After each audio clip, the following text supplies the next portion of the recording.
Hello everyone, welcome to this next lecture of our geography series. तो आज हम anthropocene, solar system और कुछ सेलेस्टियल ऑब्जेक्ट्स के बारे में बात करेंगे। तो ये टॉपिक यूपीएससी के लिए बहुत इंपॉर्टेंट है क्योंकि इसमें physical geography plus environment plus कुछ साइंस एंड टेक्नोलॉजी का पार्ट, क्लाइमेट चेंज और करंट अफेयर्स वगैरह सबसे इंटरकनेक्टेड रहता है, बट मेनली हम इसको ज्योग्राफी में पढ़ रहे हैं। तो फर्स्ट ऑफ ऑल हम शुरू करेंगे यहाँ से कि why has the concept anthropocene became important. तो आज से 100 साल पहले अगर किसी से पूछते कि अर्थ को सबसे ज़्यादा कौन बदल रहा है, तो आंसर होता है कि वॉल्केनोज हो गए, अर्थक्वेक्स हो गए, रिवर्स, विंड्स, ग्लेशियर्स हो गए, प्लेट टेक्टोनिक्स हो गई। लेकिन आज सिचुएशन बदल चुकी है। साइंटिस्ट बोल रहे हैं कि अब अर्थ को सबसे ज़्यादा ह्यूमंस, इंसान बदल रहे हैं। इसी वजह से एंथ्रोपोसीन का कॉन्सेप्ट इम्पोर्टेंट हुआ। इसके पीछे कई रीजंस हैं। पहला जो है इट्स क्लाइमेट चेंज। पहला इज़ क्लाइमेट चेंज। सबसे बड़ा रीज़न है इंडस्ट्रियल रेवोल्यूशन के बाद में ह्यूमंस ने बहुत ज़्यादा कोल, ऑयल, नेचुरल गैस जलाना शुरू किया। इससे एटमॉस्फेयर में ग्रीन हाउस गैस बढ़ने लगी। रिजल्ट यह हुआ कि अर्थ का जो एवरेज टेम्परेचर है वो कंटिन्यूसली इंक्रीज हो रहा है। इसी को क्लाइमेट चेंज कहते हैं। नेक्स्ट आता है ग्लोबल वार्मिंग हमारे पास में। क्या होता है? ग्लोबल वार्मिंग क्लाइमेट चेंज का सबसे विजिबल इफेक्ट है। अब ग्रीन हाउस गैसेस हीट को एटमॉस्फेयर में ट्रैप कर लेती हैं। रिजल्ट क्या होता है कि अर्थ जो है वो ग्रेजुअली वार्म हो रही है। इसी वार्मिंग को हम ग्लोबल वार्मिंग कहते हैं। Third is the plastic pollution. Third is the plastic pollution. Plastic pollution.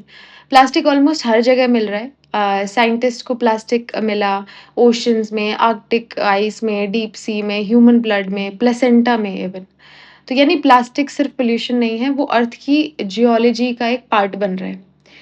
फिर सिक्स्थ मास एक्सटेंशन। अर्थ की हिस्ट्री में पहले 5 मास एक्सटेंशन हो चुके हैं। अब साइंटिस्ट बोलते हैं कि सिक्स्थ मास एक्सटेंशन चल रही है। डिफरेंस ये है कि पहले एक्सटेंशन नेचुरल रीजन की वजह से हुए थे और अब ह्यूमन जो है वो मेजर रीजन एक्सटेंशन का है। ठीक है। नेक्स्ट रीजन है ह्यूमन इंड्यूस्ड जियोलॉजिकल चेंजेस। अब हम इतनी माइनिंग कर रहे हैं, इतनी बिल्डिंग्स बना रहे हैं, इतने डैम्स बना रहे हैं कि अर्थ की सरफेस परमानेंटली जो है वो चेंज हो रही है। पहले नेचर्स रॉक बनाती थी, अब जो है ह्यूमंस कंक्रीट और प्लास्टिक के लेयर्स बना रहे हैं, है ना। Debate over declaring a new geological epoch. Scientist पूछ रहे हैं कि क्या होलोसीन खत्म हो गया, क्या अर्थ अब एक नए जियोलॉजिकल एपॉक में एंटर हो चुकी है। उस नए एपॉक का नाम प्रपोज किया गया एंथ्रोपोसीन। लेकिन ये डिबेट अभी ऑफिशियली जो है वो खत्म नहीं हुई है। यूपीएससी रिपीटेडली क्वेश्चन पूछता है इस टॉपिक पे, है ना। जैसे जियोलॉजिकल टाइम स्केल, अर्थ का हिस्ट्री, अर्थ का एवोल्यूशन, कैसे बनी, कैसे चेंज हुई। सोलर सिस्टम के बारे में पूछता है, फॉर्मेशन कैसे हुआ, प्लैनेट्स कैसे बने, है ना। क्लाइमेट चेंज के बारे में क्वेश्चंस बनते हैं, स्पेस साइंस के बारे में क्वेश्चंस बनते हैं। ठीक है, ओके। एक बिगर पिक्चर देखते हैं कि अब अर्थ की जो एज है वो अप्रॉक्सीमेटली 4.6 बिलियन ईयर्स अगो पुरानी है। ठीक है। इस पूरे टाइम में अर्थ को किसने शेप किया? नेचर ने, राइट। जैसे वॉल्केनोज, रिवर्स हमने देखा। जो चैम्बरलेन का ग्रेट टेक्टो वॉल्केनो एज जो था उसमें देखा हमने। Reverse, winds, ice, earthquake, plate tectonics, ये सब नेचुरल जियोलॉजिकल फोर्सेस हैं। लेकिन अभी 200 या 300 सालों में ह्यूमंस भी एक जियोलॉजिकल फोर्स जो है वो बन गए, है ना। Humans have also become a geological force. यानी यानी हम अर्थ को इतनी फास्ट चेंज कर रहे हैं कि जितना कई नेचुरल फोर्सेस भी नहीं कर पा रही हैं। इसी वजह से साइंटिस्ट बोलते हैं कि अर्थ एक नए जियोलॉजिकल फेज में एंटर कर रही है। एंथ्रोपोसीन का मतलब क्या है? अगर वर्ड ब्रेक डाउन करें हम, तो एंथ्रो का मतलब होता है ह्यूमन, है ना। और सीन का मतलब होता है रीसेंट। ठीक है। तो एंथ्रोपोसीन का मतलब हुआ रीसेंट एज ऑफ ह्यूमंस। लेकिन इसका एक्चुअल साइंटिफिक मीनिंग जो है वो और भी डीप है ना। और भी डीप है। कैसे?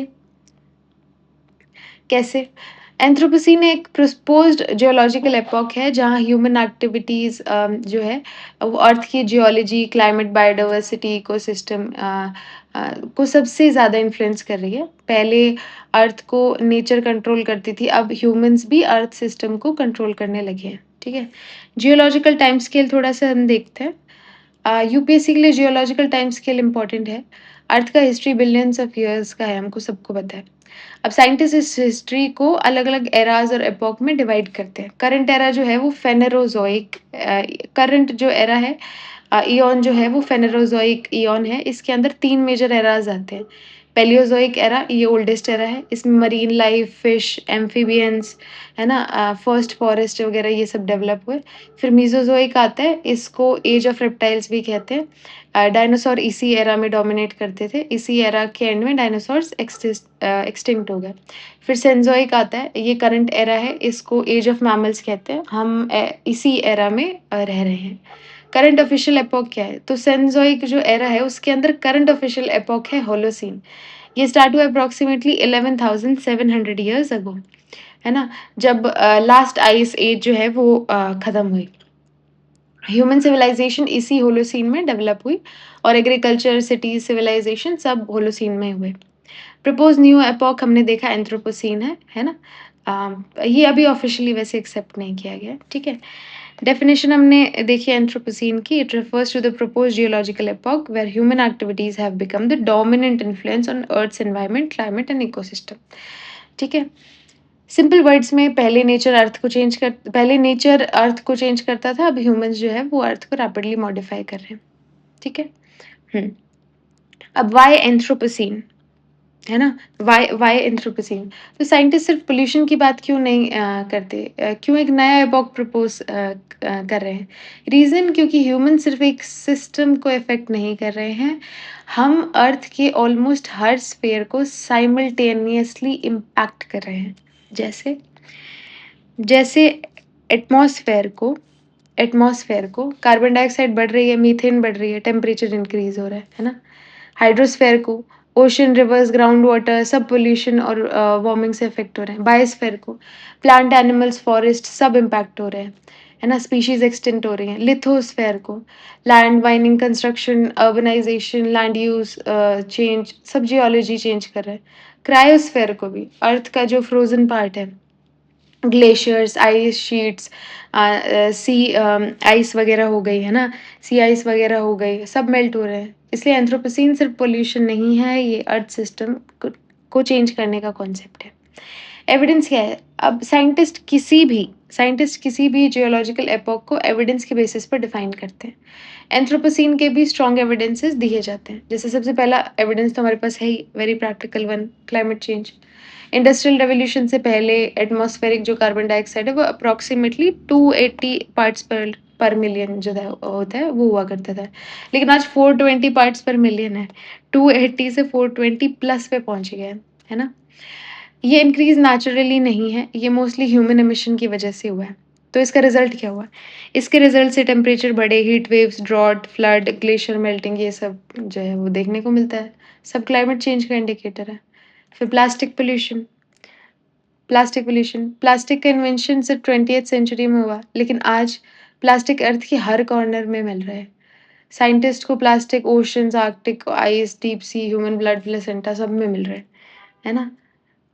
सिक्स्थ मास extension, normally species naturally extend होती हैं, लेकिन अब एक्सटेंशन रेट नेचुरल रेट से 100 टू 1000 टाइम्स ज़्यादा हो गया है। ये बहुत अलार्मिंग चीज़ है, बहुत अलार्मिंग चीज़ है। ठीक है?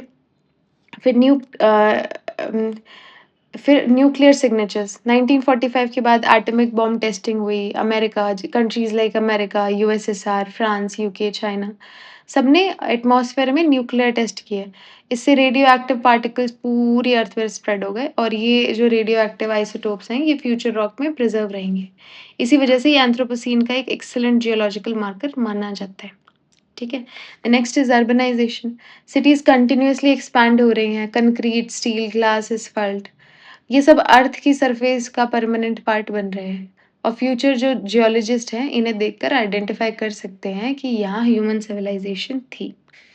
ठीक है? नेक्स्ट हमारा आता है माइनिंग। नॉर्मली रिवर्स रॉक को ट्रांसपोर्ट करती हैं, लेकिन आज हम माइनिंग के थ्रू नेचर से भी ज़्यादा रॉक और सॉइल जो है वो मूव कर रहे हैं, है ना? फिर डैम्स आते हैं। अब दुनिया में 60,000 से ज़्यादा लार्ज डैम्स हैं।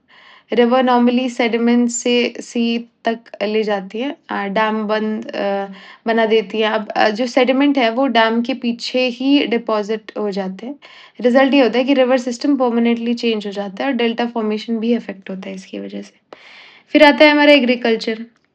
अब मॉडर्न फार्मिंग ने सिर्फ फार्मिंग नहीं बदली, अर्थ के बायो जियोकेमिकल साइकिल को भी चेंज कर दिया है ना। हम केमिकल फर्टिलाइजर्स वगैरह यूज़ कर रहे हैं, सॉइल कंपोजिशन को चेंज कर रहे हैं, है ना। पेस्टिसाइड्स, इरिगेशन टेक्निक्स अलग अलग यूज़ कर रहे हैं, तो चेंज आ रहा है। ठीक है। Okay. Possible starting of anthropocene कहाँ से देखने को मिलती है? सबसे कंट्रोवर्शियल क्वेश्चन है। अब साइंटिस्ट एग्री नहीं करते कि 3 मेजर ओपिनियन एग्री नहीं करते एक-दूसरे से, तो इसके 3 मेजर ओपिनियन हैं।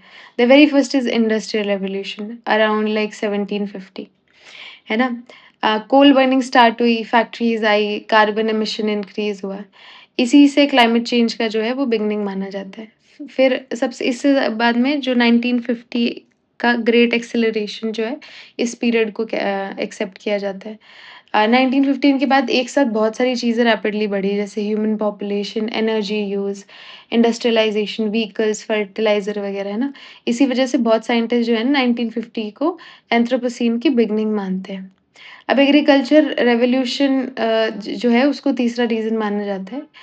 कुछ स्कॉलर्स बोलते हैं कि जब ह्यूमन्स ने एग्रीकल्चर शुरू की तभी फॉरेस्ट कट होने लगे, है ना?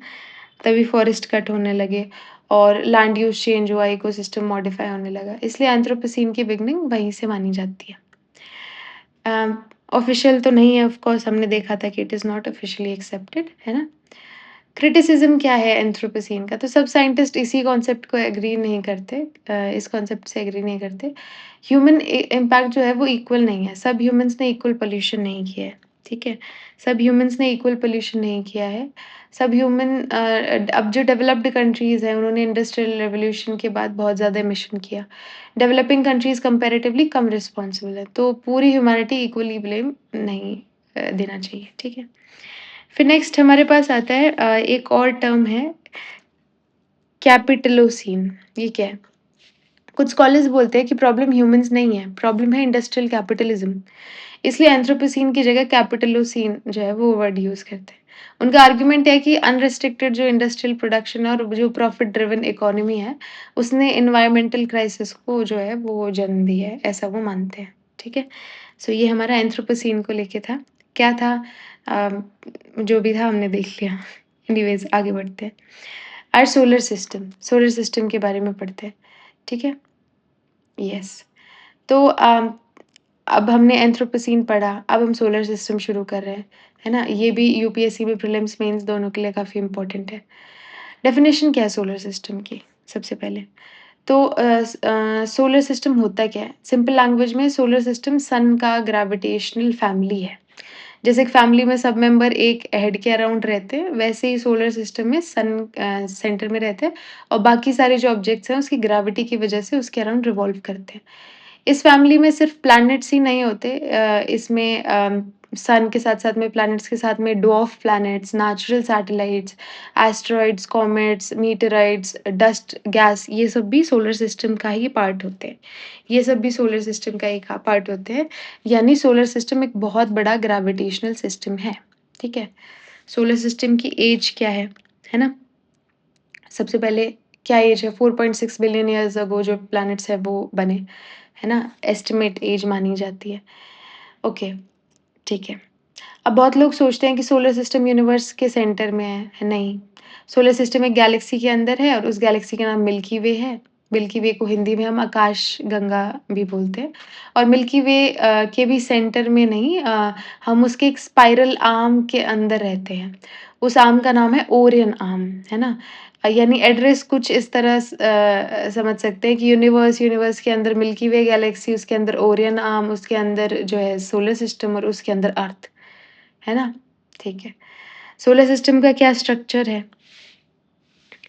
अगर सन के बाहर की तरफ चलें तो ऐसे शुरू होता है कि पहले जो है प्लैनेट्स हैं वो आते हैं, फिर जो आउटर जायंट प्लैनेट्स हैं वो आते हैं, ठीक है? फिर क्यूपर बेल्ट आती है, फिर ओर्ट क्लाउड जो कि हाइपोथेटिकल है। समझते हैं एक-एक करके, सबको तसल्ली से समझेंगे। सबसे पहले हमारे पास आता है सन। सबसे सेंटर में सन है, ये सोलर सिस्टम का इंजन हम इसको कह सकते हैं और इसी की ग्रेविटी की वजह से पूरा जो सोलर सिस्टम है वो बंधा हुआ है, ठीक है? फिर आते हैं हमारे इनर रॉक इनर जो रॉकी प्लैनेट्स होते हैं वो आते हैं, ठीक है? सन के सबसे पास 4 प्लैनेट्स हैं, जैसे मर्क्यूरी, वीनस, अर्थ और मार्स। इनको जो है हम टेरेस्ट्रियल प्लैनेट्स बोलते हैं। ये सब रॉकी हैं, सॉलिड सरफेस है, ठीक है? फिर एस्टेरॉयड बेल्ट, मार्स और जुपिटर के बीच में एक रीजन है। यहाँ लाखों करोड़ एस्टेरॉयड जो है वो घूमते रहते हैं और ये फेल्ड प्लैनेट फॉर्मेशन का रिजल्ट माना जाता है और जुपिटर की जो स्ट्रॉन्ग ग्रेविटी है उसकी वजह से मिलकर प्लैनेट नहीं बन पाए। उसके बाद में आउटर जाइंट प्लैनेट्स या जोवियन प्लैनेट्स इनको हम बोलते हैं, ये मिलते हैं जुपिटर, सैटर्न, यूरेनस, नेपच्यून। ये बहुत बड़े प्लैनेट्स हैं और मोस्टली जो है गैस और आइस से बने हुए हैं, ठीक है? फिर आता है क्यूपर बेल्ट। क्यूपर बेल्ट क्या होता है? ठीक है, एक-एक करके सारे प्लैनेट्स को देखेंगे। अभी थोड़ा ब्रीफली देख लेते हैं। जस्ट वहीं से शुरू करते हैं। क्यूपर बेल्ट क्या होती है, ठीक है? अम, नेपच्यून के बाद आइसी ऑब्जेक्ट्स का जो रीजन स्टार्ट होता है, इसे क्यूपर बेल्ट बोलते हैं और यहीं प्लूटो भी लोकेटेड है और यहीं से शॉर्ट पीरियड कॉमेट्स जो हैं वो आते हैं। स्कैटर्ड डिस्क क्या होता है? अब क्यूपर बेल्ट के बाद और भी इर्रेगुलर आइसी ऑब्जेक्ट्स होते हैं। इनकी जो ऑर्बिट है वो बहुत एसेंट्रिक होती है। फिर आता है ओर्ट क्लाउड। अब ये किसी ने देखा नहीं है, साइंटिफिकली प्रूवन नहीं है, हाइपोथेटिकल क्लाउड है। साइंटिस्ट मानते हैं कि ये सोलर सिस्टम के आउटर मोस्ट रीजन में है और लॉन्ग पीरियड कॉमेट्स इसी रीजन से आते हैं, ठीक है? Why are all planets in nearly the same plane? ये बहुत इम्पोर्टेंट क्वेश्चन है कि सब प्लैनेट्स ऑलमोस्ट एक ही प्लेन में क्यों रिवॉल्व करते हैं? तो क्योंकि सब एक ही रोटेटिंग प्रोटोप्लैनेटरी डिस्क से बने हैं। हमने देखा था प्रोटोप्लैनेटरी डिस्क क्या होती है। जब गैस और डस्ट के क्लाउड कोलैप्स हुआ तो वो रोटेट करने लगे। रोटेशन की वजह से वो फ्लैट डिस्क बन गए। इसी डिस्क से प्लैनेट बने और इसलिए सबकी ऑर्बिट ऑलमोस्ट एक ही प्लेन में है। इस कॉन्सेप्ट को कंजर्वेशन ऑफ एंगुलर मोमेंटम जो है वो एक्सप्लेन करता है, यानी रोटेशन कंटिन्यू रही और डिस्क फ्लैट हो गई, ठीक है? सन पे आते हैं एक-एक करके। अब सन को डिटेल में थोड़ा-सा पढ़ने की कोशिश करते हैं। एक ओवरव्यू हमने ले लिया। सन स्टार है सबसे पहले, है ना? कोई प्लैनेट नहीं है, ये एक स्टार है। डिफरेंस क्या है? प्लैनेट खुद लाइट प्रोड्यूस नहीं करता, स्टार जो है वो खुद की लाइट प्रोड्यूस करता है, उसकी खुद की लाइट होती है। सन भी अपनी एनर्जी खुद बनाता है ना? मास इसका जो है पूरे सोलर सिस्टम का 99.86 परसेंट मास जो है वो तो सन के पास ही है। बाकी जो 8 प्लैनेट्स हैं, एस्टेरॉइड्स हैं, कॉमेट्स हैं, वो सब मिलाकर 0.14% जो है वो मास रखते हैं। इसी वजह से सन की ग्रेविटी इतनी पावरफुल है। डायमीटर की बात करें तो सन का डायमीटर लगभग 13.9 लाख किलोमीटर जो है लंबा है। अर्थ का डायमीटर लगभग 12,742 मतलब क्लोज टू 13,000 किलोमीटर है ना? 12,742 और इसका 13.9 लाख किलोमीटर्स, ठीक है? यानी सन अर्थ के लगभग 109 गुना जो है वो ज़्यादा अ, बड़ा है, ठीक है? टेम्परेचर की बात करें तो सरफेस टेम्परेचर सन में क्लोज टू 5,500 डिग्री सेल्सियस होता है। इसी सरफेस को फोटोस्फीयर कहते हैं और ये वही लेयर है जो हमें दिखाई देती है, ठीक है? कोर का टेम्परेचर जो है वो सन के 15 मिलियन डिग्री सेल्सियस होता है। ये यहाँ जो है प्रेशर भी बहुत ज़्यादा होता है, इसी वजह से न्यूक्लियर फ्यूज़न जो है वो यहाँ पे पॉसिबल रहता है। एनर्जी का सोर्स क्या है सन में? है ना? सन जलता नहीं है, ये कोल या पेट्रोल जैसा कुछ कंबशन नहीं होता। सन में होता है न्यूक्लियर फ्यूज़न। क्या होता है? न्यूक्लियर फ्यूज़न, है ना? इसी प्रोसेस में हाइड्रोजन एटम्स जो है वो बहुत हाई प्रेशर और टेम्परेचर पर मिलके हीलियम बनाते हैं और इसी प्रोसेस में बहुत ज़्यादा एनर्जी रिलीज़ होती है। आइंस्टीन की जो वो है formula E is equals to mc square energy conversion explain करता है कि एनर्जी की वजह से अर्थ पर लाइफ पॉसिबल है, ठीक है?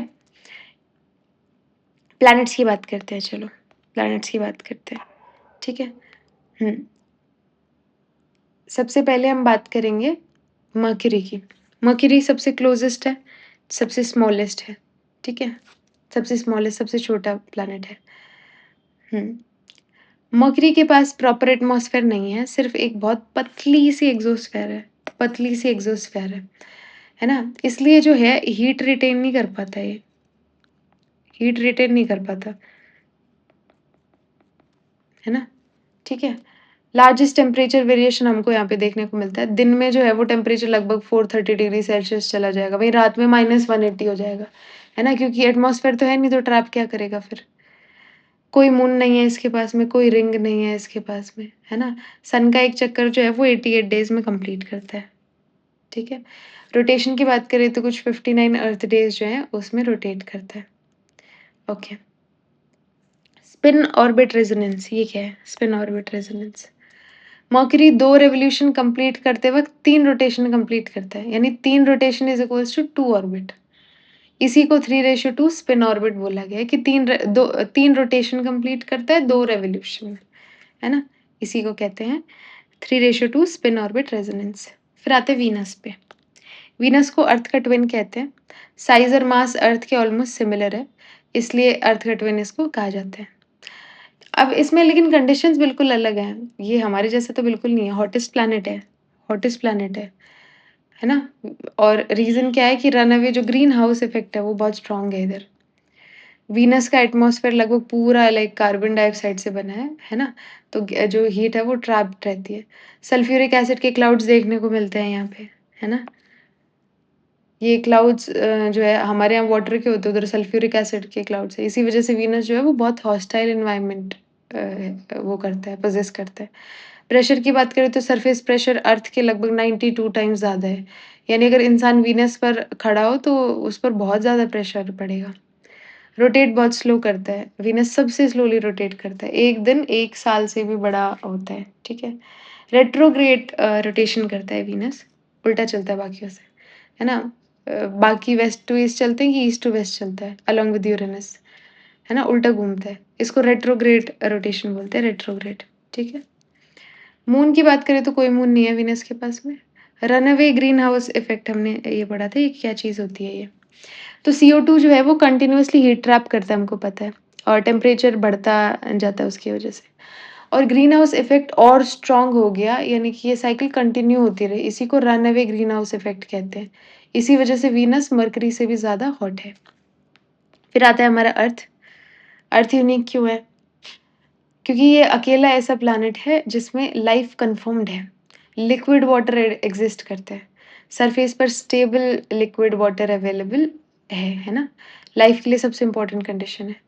ऑक्सीजन रिच एटमॉस्फेयर देखने को मिलता है ना? कार्बन वो नाइट्रोजन के बाद में ऑक्सीजन ही है जो सबसे अबंडेंस में है। Nitrogen is 78%, oxygen is 21%। Strong magnetic field देखने को मिलती है। अब अर्थ का मैग्नेटिक फील्ड जो है वो सोलर विंड से प्रोटेक्शन देता है। तो अगर मैग्नेटिक फील्ड ना हो तो एटमॉस्फेयर ग्रेजुअली जो है वो स्पेस में चला जाता। प्लेट टेक्टोनिक्स, है ना?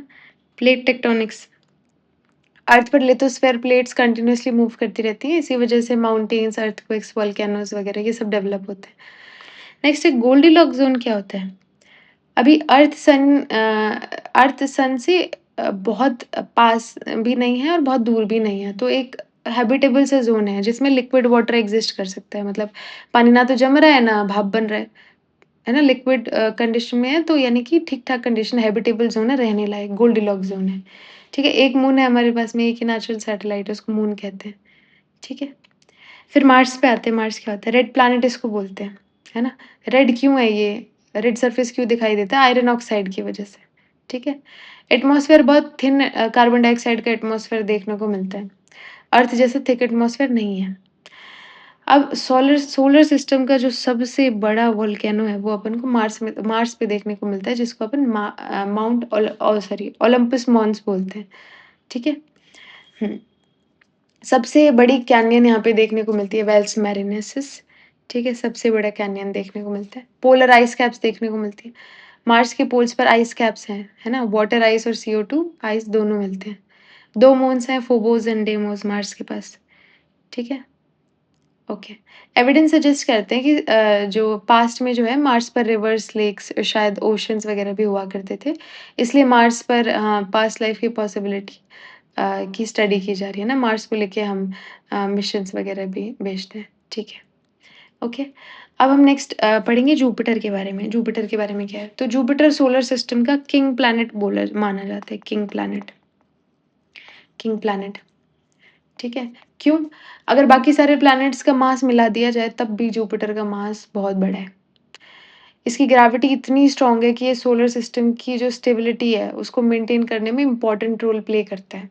अब कई बार जुपिटर की जो ग्रेविटी है, वो कॉमेट्स और एस्टेरॉइड्स को अपनी तरफ खींच लेती है, जिससे अर्थ पर इम्पैक्ट का रिस्क कम हो सकता है। इसीलिए कुछ साइंटिस्ट सोलर सिस्टम का वैक्यूम क्लीनर बोलते हैं इसको। Vacuum cleaner vacuum cleaner of solar system. आप समझे? ठीक है। लार्जेस्ट प्लैनेट है ना? इसका डायमीटर लगभग अर्थ के डायमीटर से 11 टाइम्स बड़ा है और वॉल्यूम तो 1300 अर्थ डाल दो जुपिटर के तब बराबर होगी, है ना? अब गैस जाइंट जुपिटर की जो सॉलिड सरफेस तो नहीं है ना? ये मेनली हाइड्रोजन और हीलियम से बना हुआ है और इसीलिए इसको गैस जाइंट कहते हैं। और अगर आप जुपिटर पर उतरने की कोशिश करेंगे तो अर्थ की तरह सॉलिड ज़मीन नहीं मिलेगी। नीचे जाते-जाते गैस डेंस होती जाएगी और प्रेशर इतना बढ़ जाएगा कि स्पेसक्राफ्ट जो है वो क्रश हो सकता है। ठीक है?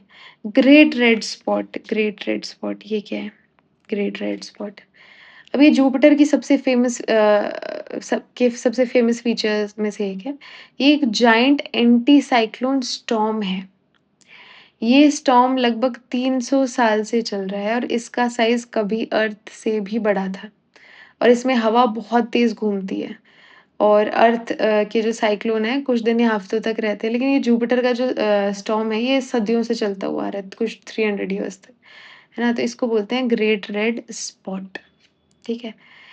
जुपिटर के पास जो है वो स्ट्रॉन्गेस्ट मैग्नेटिक फील्ड है।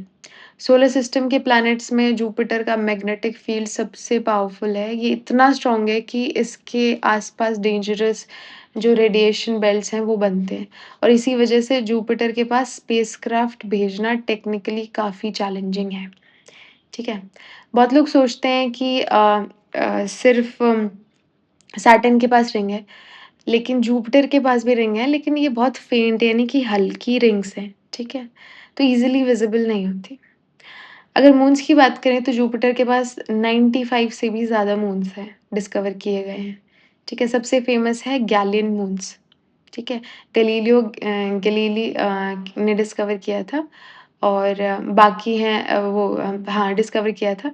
इनका नाम है लो, यूरोपा, गैनीमीड, कैलिस्टो करके, है ना? ये इम्पोर्टेंट मून्स हैं, गैलीलियन मून्स इनको बोलते हैं, ठीक है? ये गैलीलियो गैलीली के नाम पे पड़े थे, लो, यूरोपा, ठीक है? Ganymede and Callisto, okay. हुँ, ठीक है। अगर इनके बारे में अलग-अलग से देखें तो लो जो है वो सोलर सिस्टम का सबसे वोल्केनिक एक्टिव ऑब्जेक्ट है। यहाँ हंड्रेड्स ऑफ एक्टिव वोल्केनोज़ हैं और जुपिटर की ग्रेविटी और टाइडल फोर्स इसका रीज़न है। फिर यूरोपा के बारे में देखें तो यूरोपा के नीचे थिक आइस लेयर के अंदर लिक्विड वाटर ओशन जो है, उसके होने के स्ट्रॉन्ग एविडेंस बोले जाते हैं और साइंटिस्ट को लगता है कि अगर सोलर सिस्टम में अर्थ के अलावा माइक्रोबियल लाइफ कहीं मिल सकती है, तो वो यूरोपा सबसे स्ट्रॉन्ग कैंडिडेट है। गैनीमीड की बात करें तो ये सोलर सिस्टम का लार्जेस्ट मून है। ये मर्क्यूरी से भी बड़ा है और इसका अपना मैग्नेटिक फील्ड जो है वो है। फिर सेलेस्टियो की बात करें तो बहुत हेवीली क्रेटर्ड मून है और ये सोलर सिस्टम के सबसे पुराने सरफेस में से एक माना जाता है। ठीक है? फिर आते हैं अपन सैटर्न में। सैटर्न को देखते ही सबसे पहले रिंग याद आती है, मुझे भी, है ना? और सबसे स्पेक्टेक्युलर हमको रिंग सिस्टम सैटर्न में देखने को मिलता है। और ये रिंग सॉलिड डिस्क नहीं है, ये मिलियन बिलियन छोटे-छोटे पार्टिकल से बनी है, जैसे आइस, डस्ट, रॉक्स वगैरह हो गए इन सब से, ठीक है? और हर पार्टिकल जो है वो इंडिपेंडेंटली सैटर्न के अराउंड रिवॉल्व करता है। लोएस्ट डेंसिटी, सैटर्न की डेंसिटी वाटर से भी कम है, ठीक है? थ्योरी के हिसाब से अगर एक बहुत बड़ा ओशियन हो तो सैटर्न उसमें फ्लोट कर सकता है, ठीक है? टाइटन जो है वो सैटर्न का एक बड़ा मून है, स्पेशल इसलिए है क्योंकि इसका एटमॉस्फेयर बहुत थिक है, ठीक है? नाइट्रोजन रिच एटमॉस्फेयर देखने को मिलता है, मीथेन लेक्स देखने को मिलते हैं, हाइड्रोकार्बन रेन्स देखने को मिलती हैं। अर्थ के अलावा टाइटन ही एक ऐसा वो जो वर्ल्ड है जहाँ स्टेबल लेक्स और रिवर्स देखे गए हैं, लेकिन वो वाटर के नहीं हैं, वो मीथेन और ईथेन के हैं, ठीक है? फिर एनसेलेडस, ये सैटर्न का एक छोटा मून है, ठीक है? छोटा मून है ये और ये इसके साउथ पोल से वाटर प्लूम्स यानी पानी के फाउंटेन्स निकलते हुए देखे गए हैं और ये इंडिकेट करता है कि जो आइस के नीचे लिक्विड ओशन जो है वो हो सकता है। इसलिए एनसेलेडस जो है वो एक एक्स्ट्रा टेरेस्ट्रियल लाइफ सर्च का इम्पोर्टेंट टारगेट है साइंटिस्ट के लिए। फिर आते हैं यूरेनस पे, ठीक है? फिर आते हैं यूरेनस पे। आइस जाइंट इसको बोलते हैं, है ना? रीज़न ये है कि इसमें हाइड्रोजन, हीलियम के साथ-साथ में फ्रोज़न कंपाउंड भी ज़्यादा है, जैसे वाटर, अमोनिया, मीथेन हो गया, ठीक है? ब्लू ग्रीन कलर है इसका। मीथेन रेड लाइट एब्ज़ॉर्ब कर लेती है और ब्लू और ग्रीन वेवलेंथ रिफ्लेक्ट करती है, ठीक है? इसी वजह से यूरेनस जो है वो ब्लू ग्रीन दिखाई देता है, ठीक है? एक्सियल टिल्ट काफ़ी है इसका, क्लोज़ टू 98% है ना? बिल्कुल ही ऐसे टेढ़ा-सा है ये। साइड में रोटेशन करता है, ठीक है? रेट्रोग्रेड लाइक रोटेशन करता है, हमने देखा था वीनस जैसा, ठीक है? हुँ। Cold planetary coldest planetary atmosphere सबसे दूर नेपच्यून है, फिर भी एवरेज जो टेम्परेचर एटमॉस्फेयर है वो यूरेनस का और भी ठंडा है, ठीक है? नेपच्यून से ज़्यादा ठंडा है, जैसे मरकरी से ज़्यादा गर्म वीनस है। अब नेपच्यून के बारे में पढ़ते हैं तो ये सोलर सिस्टम का सबसे आउटर प्लैनेट है, आइस जाइंट इसको बोलते हैं, ठीक है? इसको भी आइस जाइंट बोलते हैं।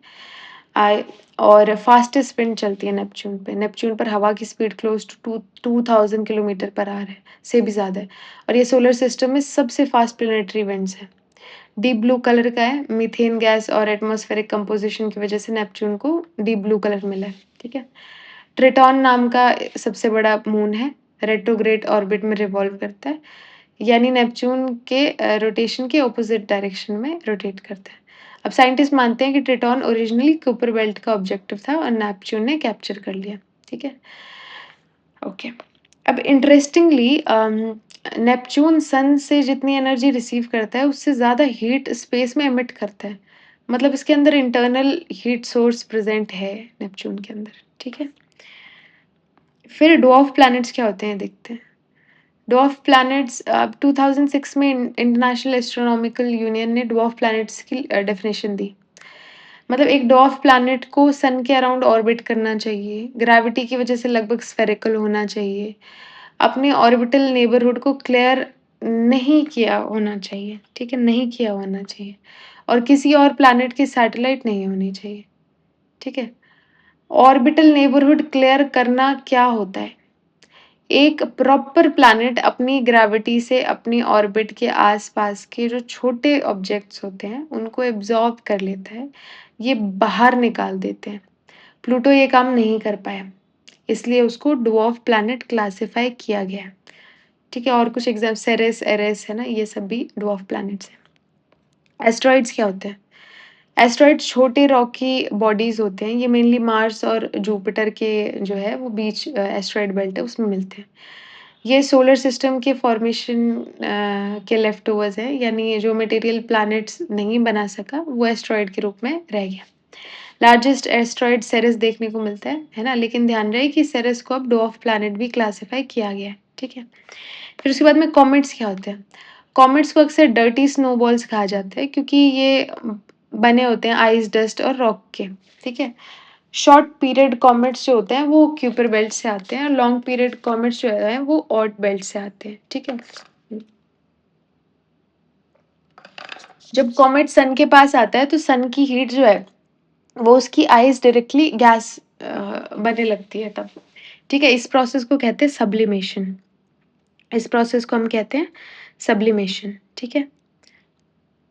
ओके, हाँ। सॉलिड डायरेक्टली गैस में वो चेंज हो गया तो सब्लिमेशन कहते हैं without going through the liquid phase, ठीक है? इसके बाद 3 स्ट्रक्चर बनते हैं, एक तो कोमा। कोमा के न्यूक्लियस के अराउंड जो गैस होती है उसको कोमा बोलते हैं, ग्लोइंग जो क्लाउड होता है। डस्ट टेल होती है, डस्ट पार्टिकल से बनती है। आयन टेल होती है जो चार्ज पार्टिकल से बनती है। आयन टेल हमेशा सन के ऑपोज़िट डायरेक्शन में पॉइंट करती है। रीज़न ये होता है कि सोलर विंड, है ना? सोलर विंड चाहे कॉमेट किसी भी डायरेक्शन में मूव कर रहा हो लेकिन जो टेल है आयन टेल है वो ऑपोज़िट डायरेक्शन में रहेगी। Next is Kuiper belt and Oort cloud. ये क्या होता है? ठीक है? ओके। तो क्यूपर बेल्ट है वो नेपच्यून के बाद आती है, डिस्क शेप की होती है, शॉर्ट पीरियड कॉमेट्स का सोर्स होती है, प्लूटो यहीं है। ओर्ट क्लाउड बहुत दूर है, स्फेरिकल क्लाउड है, हाइपोथेटिकल है, कोई साइंटिफिक बेसिस नहीं है, ठीक है? मीटियोराइड, मीटियोर और मीटियोराइट क्या होते हैं? ठीक है? ओके, सबसे पहले मीटेओराइट समझते हैं। जो ऑब्जेक्ट अभी भी स्पेस में है उसको मीटेओराइट बोलते हैं।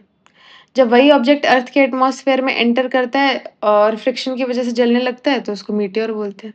ठीक है, इसको शूटिंग स्टार्स आपने देखे होंगे। मीटियोराइट क्या होता है? अगर वो ऑब्जेक्ट जलने के बाद भी कंप्लीटली डिस्ट्रॉय ना हुआ हो और अर्थ के सरफेस पे गिर गया उसको बोलते हैं मीटियोराइट। ठीक है?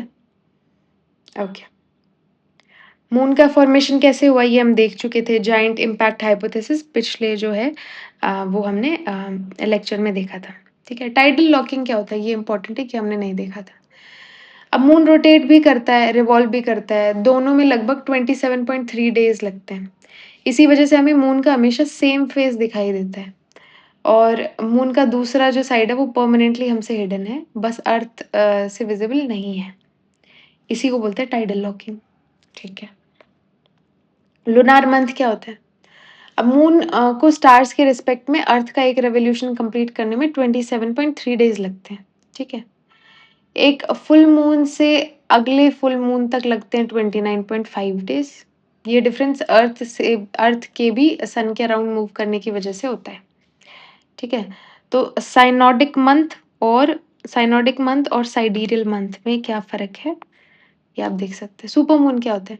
तो सुपर मून तब होता है जब फुल मून हो और मून अर्थ के सबसे पास हो, पेरिजी वाली कंडीशन में हो, क्लोज़ेस्ट पॉइंट हो, तो हम उसको सुपर मून बोलते हैं। है ना? 14% लार्जर दिखता है, 30% जो है और ज़्यादा ब्राइटर दिखता है।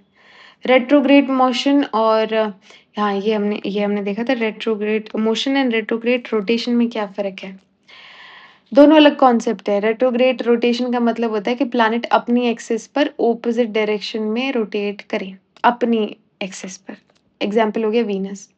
रेट्रोग्रेड मोशन क्या होता है? ये हमने रेट्रोग्रेड रोटेशन देखा था।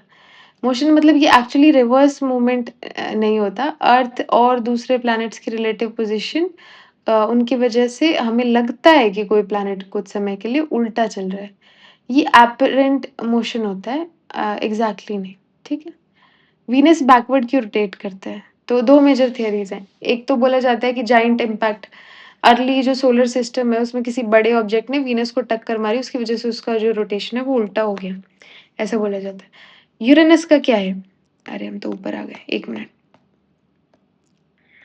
हुँ, ओके। ये हो गया ना? नहीं ऊपर है, ठीक है, वेट अ सेकंड। हुँ, ठीक है, ऑलमोस्ट देयर, ठीक है। हाँ, तो यूरेनस का क्या रीज़न है कि वो उल्टा मूव करता है? तो वीनस का बहुत जो है हाँ, अब यूरेनस के केस में अर्ली सोलर सिस्टम में एक या एक से ज़्यादा जायंट कोलिजन हुए। इन कोलिजन ने जो यूरेनस के जो एक्सिस है उसको काफ़ी टिल्ट कर दिया 98 डिग्री। इसी वजह से वो साइडवेज़ रोटेट करता है, तो दोनों का ठीक है, ऑलमोस्ट द सिमिलर। एक्सोप्लैनेट्स क्या होते हैं? अब तक हमने सोलर सिस्टम के प्लैनेट्स पढ़े हैं, लेकिन यूनिवर्स में भी स्टार्स हैं, है ना? उनके अराउंड भी प्लैनेट्स होते हैं, है ना? उन्हें एक्सोप्लैनेट्स हम कहते हैं। यानी सोलर सिस्टम के बाहर के जो प्लैनेट्स हैं उनको एक्सोप्लैनेट कहते हैं। डिटेक्शन के काफ़ी सारे मेथड्स हैं इसके, है ना? काफ़ी से जैसे transit photometry, radial velocity, direct imaging, gravitational micro lensing, इन सब तरीकों से हम पता लगाते हैं कि सोलर सिस्टम के बाहर भी प्लैनेट्स हैं। ठीक है? नेक्स्ट हम देखते हैं व्हाइट ड्वार्फ क्या होता है? ये हम देख चुके हैं व्हाइट ड्वार्फ कैसे बनता है, जो लाइफ साइकिल ऑफ स्टार है उसमें हमने देखा था, तो will skip for now. Chandrasekhar limit भी we have already discuss, neutron star भी we have already discuss. Pulsars क्या होते हैं? Pulsars rapidly rotating neutron stars होते हैं जो ऐसे चम-चम मतलब कंटीन्यूअसली जो लाइट बीम्स है उसको रेडिएट करते रहते हैं, उनको हम पल्सर्स कहते हैं। ब्लैक होल क्या होता है? जब एक रेड सुपर जायंट जो है जिसका मास एक्सट्रीम हो, है ना? उसका फ्यूल जब खत्म हो जाए, ग्रेविटी कोलैप्स हो जाती है, तो हमारे पास बनता है ब्लैक होल, ठीक है? हाँ, उसके बाद में यस, ठीक है, पल्सर्स हो गया हमारा, ब्लैक होल हमारा हो गया। देन सुपरनोवा क्या होता है ये भी हम जानते हैं। क्वासर्स क्या होते हैं ये हमने नहीं पढ़ा है, हम क्वासर्स के बारे में पढ़ेंगे, व्हाट आर क्वासर्स? ठीक है, let's just discuss about quasars. तो ये यूनिवर्स का सबसे ब्राइट कंटिन्यूअसली शाइनिंग ऑब्जेक्ट है। है ना? ये स्टार्स नहीं है, इनके सेंटर में सुपरमैसिव ब्लैक होल होता है, ठीक है? तो जब ब्लैक होल के अंदर बहुत सारा मैटर गिरता है तो इमेंस एनर्जी रिलीज़ होती है, इसी वजह से क्वासर्स बहुत ब्राइट दिखते हैं। और ये जनरली जो है वो डिस्टेंट गैलेक्सी के सेंटर में मिलते हैं। प्लैनेटरी नेबुला हम देख चुके हैं, ठीक है? इंटरस्टेलर मीडियम क्या होता है? गैस और डस्ट जो होती है स्टार्स के बीच में, उसको इंटरस्टेलर मीडियम कहते हैं। ग्रेविटेशनल लेंसिंग क्या होती है? ग्रेविटेशनल लेंसिंग, ठीक है? ये देखते हैं। अब ये आइंस्टाइन की जनरल रिलेटिविटी का प्रैक्टिकल एप्लीकेशन है। एक मैसिव ऑब्जेक्ट है, वो स्पेस टाइम को बेंड करता है। लाइट जो है वो नॉर्मली स्ट्रेट चलती है, लेकिन कर्व्ड स्पेस टाइम में लाइट भी बेंड हो जाती है। इस इफ़ेक्ट को जो है हम ग्रेविटेशनल लेंसिंग कहते हैं, ठीक है? ये बिल्कुल वैसे ही है जैसे ग्लास लेंस जो है वो लाइट को बेंड कर देता है, बस वैसे ही, ठीक है? एप्लीकेशन इसका डार्क मैटर के डिटेक्शन वगैरह में, डार्क मैटर क्योंकि दिखाई नहीं देता, लेकिन उसकी ग्रेविटी लाइट को बेंड करती है और उस बेंडिंग से डार्क मैटर का एस्टीमेट लगाया जाता है, ठीक है? हुँ। डार्क मैटर, डार्क एनर्जी क्या होती है ना? ओके, डार्क मैटर हम देख नहीं सकते, डार्क एनर्जी दोनों के दोनों हाइपोथेटिकल हैं। डार्क मैटर जो है वो ग्रेविटेशनल इफ़ेक्ट से डिटेक्ट किया जाता है। 27% यूनिवर्स का बनाता है, 68% डार्क एनर्जी बनाती है। This is responsible for expansion, this is responsible for holding galaxies together, ठीक है? ओके, ठीक है। फिर उसके बाद में हम क्या देखेंगे? अ Okay, I think we're almost done. Let's just practice these questions, MCQs. Okay. तो which of the following planets exhibit retrograde rotation? किस किस का होता है? Venus और Uranus का होता है 1 and 2. Chandrasekhar limit is associated with the maximum mass of white dwarf, which is 1.4 mass of the sun. Which one correctly matches the source of comet? बताओ. Source of comet. Keeper belt होता है mainly short period के लिए और ओट belt होता है mainly long period के लिए।